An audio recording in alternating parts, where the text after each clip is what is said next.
It's Tuesday, May 28th, 2024. I hope everybody had a fantastic Memorial Day weekend. Uh, I hope that everybody's adjusting back to reality now. As always, please make sure to like, share, and subscribe. A few things I want to talk to you about today. I printed up some articles, jotted down a few notes here. Really quick, somebody sent me a letter or a package, actually. I just went to the P.O. box today and I just picked this up. And it's from a company called Sound Money Society. Now, first off, anybody who has sent me anything, books, any type of support, the prayers, the great positive letters, thank you so much for everything. I really, really do appreciate it. But I got this interesting package today from Sound Money Society. Now, they have a website, soundmoneysociety.com. I looked up, I couldn't find it. So I don't know what to say about that. David wrote me this letter from Sound Money Society. Very nice letter. So he's been following the channel for a little bit over a year. And he made some really, really interesting points here in the letter. And he said that, most people don't understand how liquid the metals are. He says, once you hold the metals in your hands, you begin to realize that you're holding something very, very special, right? And it changes you, he says. And it does. People don't get it until you hold an ounce of gold in your hands or an ounce of silver. Apparently this company, I don't know for sure because I couldn't find the website. I'm just going on what the letter says here. But to get people into metals, Sound Money Society, you can order a hat and shirt, like this hat right here. Really, really cool hat. Sound Money Society. And the shirt that I'm wearing right here, Sound Money Society. Very cool. OD green. Love it. Thank you so much, David. And they send you some stickers, and they send you this little 5-ounce, this little custom 5 grams of silver, this little bar, custom bar, 999, custom bar, 5 grams, and this is what they call the starter kit. So again, I couldn't find the website. David, let us know what's up with that. I want to thank you for sending it to me. The hat, the shirt, the stickers, and the 5 grams. That's the starter kit. Very, very cool. And apparently they believe that, once people feel that little 5 grams of silver, you begin to figure out real quick what real money's all about. When you begin to hold something like gold or silver in your hands, people may begin to realize what it's all about. So really, really cool. Thank you so much. I couldn't find the website, so I don't really know much about this company. But really cool. The shirt is very, very cool. Hat, very cool. The little 5 gram silver bar, very, very cool. So if you're interested in, a cool shirt, hat, check them out. I don't make a dime. I couldn't even find the website, but I want to say thank you. Very, very cool. And thank you to everybody out there who sends me stuff. Now, I want to transition into something else. Went to the grocery store yesterday. We're at the grocery store. I go to Winco all the time, as many of you know. It's a huge, huge discount grocery store out here on the West Coast. I don't know if they're in any other states, but they're out here in California. Love the store. Went to the deli yesterday. I thought this was really interesting. Usually you go to the deli and, they cut the meats right there. They'll have cut meat, in the counter behind the glass. And if you want, they will custom cut meats for you, dish up your potato salads, your coleslaws, your macaroni salads, all that. They redid the deli section and the seafood section. I thought this was interesting. Everything's prepackaged now. So you can't go, give me a scoop of that, cut me a 1/4 pound, cut me 2 pounds of the Hawaiian ham or the ham off the bone or whatever you want. They don't do that anymore. It's all prepackaged. And I thought that was really, really weird. And I don't think it, they asked me, how do you like it? And I said, I don't really know because I've never been to a deli where everything was prepackaged. Are you seeing this? Obviously, they're cutting cost here, right? Because they can cut everything up in the morning, put it in a package, and just put it out there. So they need less people behind the counters dishing up pastas, potato salads, coleslaws, and slicing meat. It's already done, right? So I begin to wonder, is it really going to be as fresh? What if there's a certain amount that I want? What if I want something cut a specific way? They're not doing that anymore. I mean, it's really, really weird. And then the seafood section is now prepackaged too. I don't know about you. When I buy seafood, I like to see it on ice. And now it's just prepackaged, in a styrofoam carton sitting in a refrigerated area. It's not even on ice. So Winco, I think you're making a big mistake here. I don't like it. You just don't have that same amount of service when you go up to a counter and you're talking to somebody behind the counter there and specifically getting what you want. Let me know if you're seeing this in your grocery stores.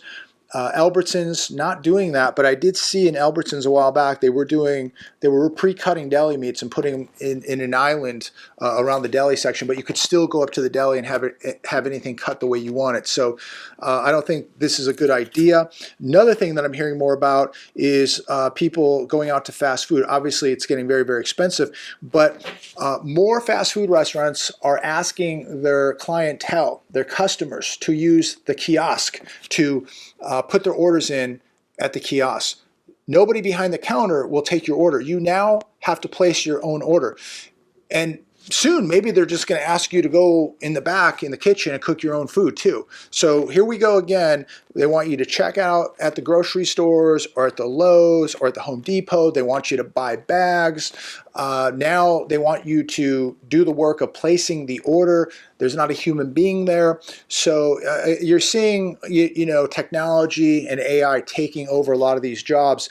And it would be very, very hard for me to go anywhere and have to do this. I just resent it. And to me, you're just taking advantage of your customers where there's absolutely no service whatsoever, even though most of the time these places have bad service. But how do you feel about having to do all the work for yourself now? Checking out, bagging a lot of times for yourself, you're going to have to put your own orders in. It just seems like they want more and more, and you're paying more and more for the food, or at the grocery store, you're paying more and more, and you're having to do more work. So I think this is a really, really bad idea. And let me know your thoughts if you're seeing any of this at any fast food restaurants. Now, shifting gears to CNBC, American Airlines cuts outlook, says chief commercial officer is leaving. American Airlines slashed its sales outlook today, now expects revenue to fall as much as 6% in the second quarter compared to a year ago. I thought that everybody was flying. I thought that everybody was getting on planes. I thought everything was great. And now here we have the latest report, American Airlines cutting revenue by as much as 6%. Unbelievable, isn't it? Another one from CNBC, 25% of consumers recently used a buy now, pay later loan, report finds. This is obviously becoming very, very popular. Buy now, pay later plans are the second most used form of credit payment among U.S. consumers, according to nerdwallet.com. Americans, right now, we are such a debtor nation. We are so broke. Consumers owe $17.5 trillion across credit cards, mortgages, auto loans, and other forms of debt. Buy now, pay later loans don't appear on credit reports. This is a phantom debt that is not reflected in the tallies. This is very interesting. We talked about this a couple weeks ago, this phantom debt. So we don't even know how much debt is really floating out there because we have things like buy now, pay later loans. And we don't know really, since this isn't reported, how many people are late, how many people are not paying their buy now, pay later loans back. It says here in the article, 66% of respondents have used a credit card in the past 12 months. 25% have used a buy now, pay later plan in the last 12 months. 10% used a cash advance in the last year, and 6% used a payday loan in the last year. This stuff is extremely dangerous. People now can't even get to their next paycheck without having to borrow money. They can't even make it to Friday without having to borrow money. This to me is legal loan sharking, and more people are going to be forced to do this. And when you look at some of the interest rates of these payday loans and cash advances, they are this stuff should be absolutely illegal. People are getting so buried with debt.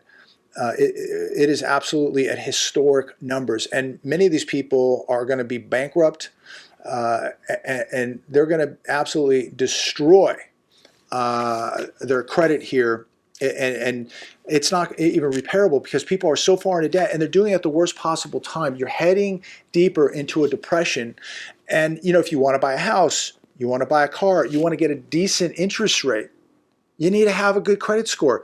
People are destroying their credit scores with this stuff. And it's just unbelievable how bad this is getting. And some Americans really don't care. They just figure they can't fix it. There's nothing they can do about it. They're going to ride the ship to the bottom of the ocean here. They're going down with the Titanic. They don't even care. And basically when the money is gone, when the cards are tapped out, when buy now, pay later is tapped out, when they can't get a cash advance, their car's been repoed, then I guess it's game over. Then they'll just deal with it at that point. And then I guess file bankruptcy.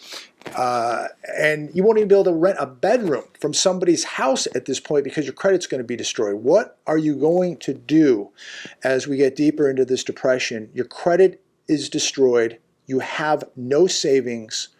What are these people going to do? Millions of people are in this boat right now. And I think that at some point they're asking themselves, what are they going to do?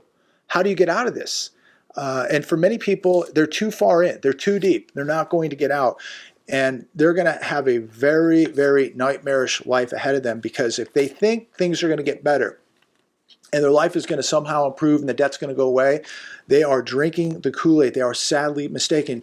The best thing I can advise today is don't get yourself into this mess in the first place. Stay away from these buy now, pay laters. Stay away from these credit cards. If you cannot pay this stuff off by the end of the month, do not use it. If you need a credit card in order to buy something, if you cannot pay cash for it, stay away from it. Too many people just use this stuff and use it again and again, and I'll pay it back tomorrow, next week, in a couple months it'll be and they just trick themselves into this stuff and they never get out. It's like a drug addict. Once they start using it, they make excuses and excuses, and they think that they can quit, but they never do, and they get deeper and deeper into this addiction, and it just completely controls their life.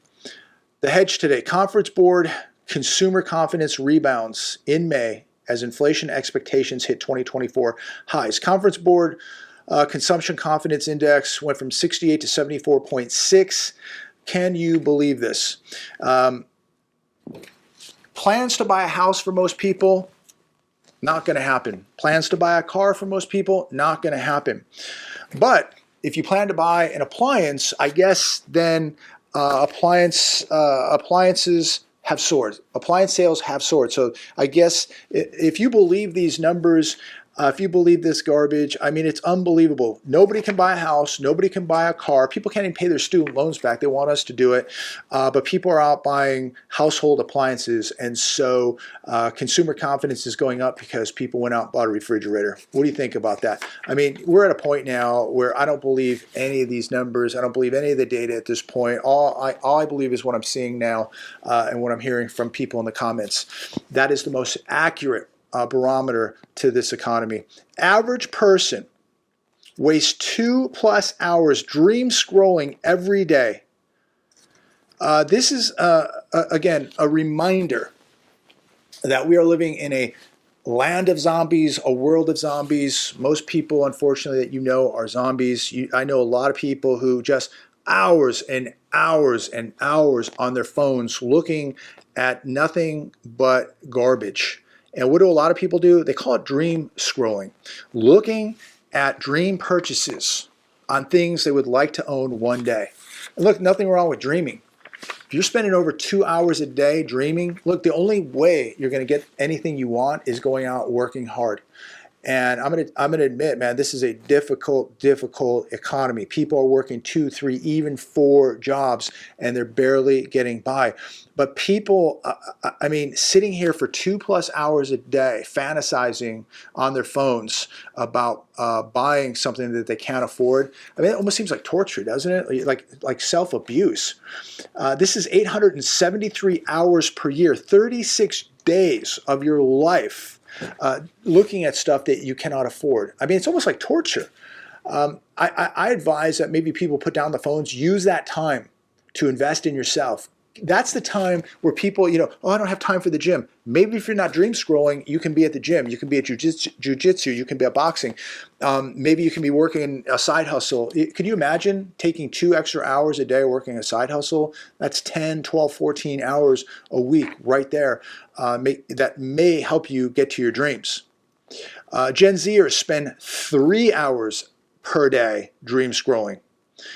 And I go back to the data that half this country doesn't even have $400 in cash saved up for an emergency, and the country is dream scrolling all day.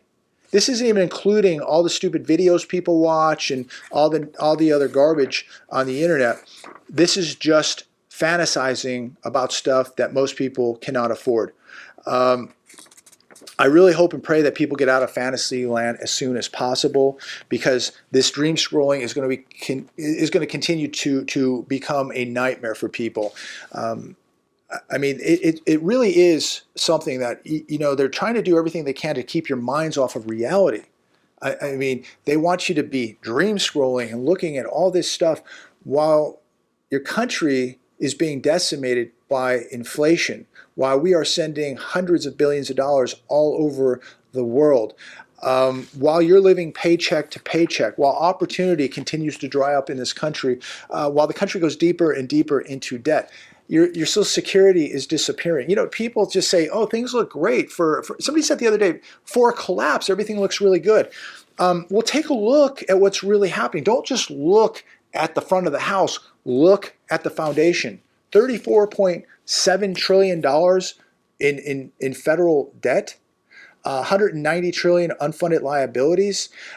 You have inflation at who knows what inflation is at right now. You have half this country without $400 in savings. You have people losing their jobs every day. You have 25 to 30,000 cars being repoed every day in this country. You have a housing market that is completely frozen at this point, a commercial real estate apocalypse. We have wars in the Middle East, wars in Eastern Europe, and we're going to have a war in Taiwan probably this summer. On top of that, we have a massive crime wave going on, and we have $17.5 trillion of consumer debt out there. Credit card debt breaking well over $1 trillion now at 23+%. It just goes on and on and on. Mortgage rates at 7%, while housing is at an all-time high. Hospitals closing down in America because they're going broke, but we have money to send all over the world. We have 42 million people on food stamps. I mean, it just goes on and on and on. And people say, well, it looks good out there, so it must be okay. Stock market's doing okay, near all-time highs. Really, really shocking, isn't it? People, just because the sun's out and people are sitting at the bars or they're at a baseball game today, everything is okay. Isn't that amazing? I wanted to talk about this article from The Hedge. I thought this was really interesting. And again, it's another sad reality of where your tax money is going, while people say, hey, everything looks good, nothing's collapsing. But the Illinois school district, Illinois completely broke, the state is broke, the city of Chicago broke, set to produce next $8 million superintendent pensioner. Again, sad reality of where your tax money is going. This is such a waste. This is such a slap in the face to the taxpayer. This is just plain stupid. The system is obviously, this is another reason why the system is failing, why the system is broke, because we throw money around like this. New Trier High School District 203's superintendent Paul Selly is set to retire next year, and he can count on a lifetime pension benefits of $8 million. His pension starts out at $255,000. If he lives to 82, he will be earning $476,000 per year. Now, in this article, they list a couple, I don't know if they're superintendents, teachers, whatever they are, two of them from a high school that I used to go to when I lived in the Chicago area. I did one of my years of high school here, Homewood Flossmoor High School on the south side of Chicago. Laura Murray is getting $376,000 per year. Her estimated payout is $10.2 million and change. Homewood Flossmoor Edward Mansfield, he's getting $332,000 per year. His estimated payout is $9.1 million and change. This is an absolute slap in the face to the taxpayers of Illinois. Do you really think that these people, look, I'm sure they did a nice job. It was a beautiful high school when I went there. I don't know how it is now. It could be a war zone, but it was a really nice school. But do these people really deserve to make nearly $400,000 a year in retirement? I mean, did they create a cure for cancer? I don't know. I mean, this just seems a little outrageous. And the bankrupt state of Illinois is paying, the taxpayers are paying for this. And as people continue to flee cities like Chicago, states like Illinois, how in the world are they going to continue paying these kind of pensions? How long is this sustainable for? How long does this go on for before they go, hey, a lot of the taxpayers and businesses have left the state, and we can't pay your $376,000 a year pension. I mean, I'm sure these are nice people. I'm sure they did a great job, but do these people deserve this kind of money? This is the taxpayer having to flip the bill for this, while the taxpayer is struggling, while the taxpayer is trying to flee a state like Illinois. Let me know your thoughts on that. Am I wrong? Do these people deserve this kind of money? I don't know. I think it's a lot of money, and I think that the math on these pensions is not sustainable. I think it makes absolutely no sense whatsoever. But we're continuing to watch more of these states going deeper and deeper into debt. Many of them are really bankrupt at this point. I don't know how they're going to continue to keep these pensions going. I really don't. Of course, they're going to want to raise your property taxes, sales taxes, your income taxes, but how much blood can you squeeze out of a turnip? I don't know. Before we close today, real quick, the metals had a very, very nice day. Gold up $29. Silver earlier today was up $1.80. 10-year bond yield up 7 basis points. Oil up $2. All this pointing to higher inflation. I don't see how the Fed can cut rates, because when you see gold and silver and oil up, everything's going up. This means inflation is not going away. Inflation is going up. The Fed must begin raising rates immediately. They're falling too far behind. They're not doing enough. In fact, they're not doing anything. Holding higher for longer is not going to stop inflation. So inflation is going up slower, but it is continuing to go up. The Fed must do something about this immediately, because I do believe that inflation can begin to accelerate much faster on the way up. And they're going to be way behind here. So we'll see how it plays out. I think they're in big, big trouble. I think the Fed does not know what it wants to do at this point. They're scared to raise, they're scared to cut, but they're going to have to do something here very, very quickly. And I think what they're going to need to do is they're going to need to raise rates here, because if they get too far behind on this and they have to begin raising rates quicker and higher, it's going to be a real shock to the system. I'm going to leave it there today. Comment down below. Please like, share, subscribe, all that good stuff. Keep sharing these videos all over your social media. Appreciate, again, all the letters, the prayers, the support, all the nice things you send me. I really, really do appreciate it. None of this is possible without you. As I leave you today, please pray for this country. Get right with God. We are going to be, I think as we get into this summer, we're going to see some really crazy things happening socially, economically, politically, you name it. Be preparing. Walk the walk, ladies and gentlemen. Walk the walk. God bless all of you. Talk with all of you very, very soon.